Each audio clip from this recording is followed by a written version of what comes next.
6 प्रकार के। कौन कौन सा? अब यही भाव समास, तत्पुरुष तत्पुरुष समास, कर्मधारय समास, द्विगु समास, द्वंद्व समास और बहुव्रीहि समास। कहेगा अब यही भाव समास किसे कहेंगे? तो बाबू जिसमें पहला पद प्रधान होता है, पहला पद की प्रधानता हो उसे क्या कहेंगे? अव्ययी भाव समास। अव्यय के रूप में होगा उसे कहेंगे अव्ययी भाव। जैसे यथाशक्ति, यथाशक्ति मतलब किसके अनुसार? तो शक्ति के अनुसार। यथा भक्ति, भक्ति के अनुसार। यथा भक्ति, भक्ति के अनुसार। तो जिसमें पहला पद क्या हो? प्रधान हो। और समास पद अव्यय के रूप में प्रयोग होता है। समास पद किसके रूप में? अव्ययी के रूप में प्रयोग होता है। अव्ययी भाव समास। याद हो जाएगा? यस।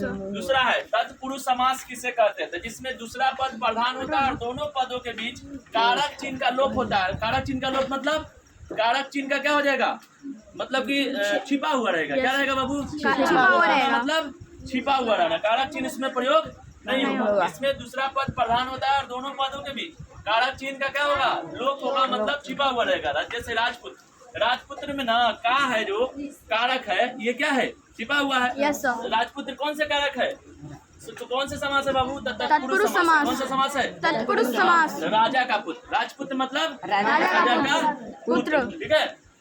आगे है तीसरा कर्मधारय समास। इसमें एक पद दूसरे पद की विशेषता बताता है।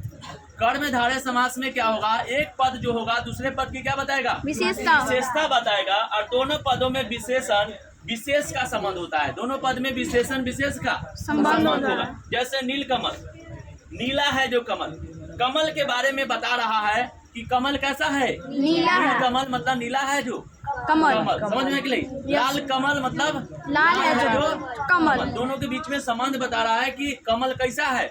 लाल है। ठीक है।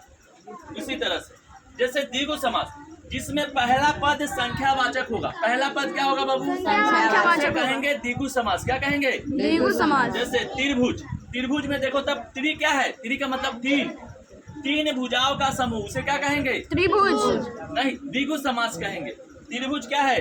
चतुर्भुज, चार आया कि नहीं? चतुर्भुज में चार आता है। Yes sir. जिसमें संख्यावाचक आ जाएगा उसे क्या कहेंगे? द्विगु समास। द्विगु समास। जैसे कोई पूछेगा चारपाई, चारपाई किसका उदाहरण है? द्विगु समास का उदाहरण है। समझ में आया कि नहीं? यस। हाँ, इस तरह से इसको क्या कर लेना है? याद कर लेना। किसी को दिक्कत?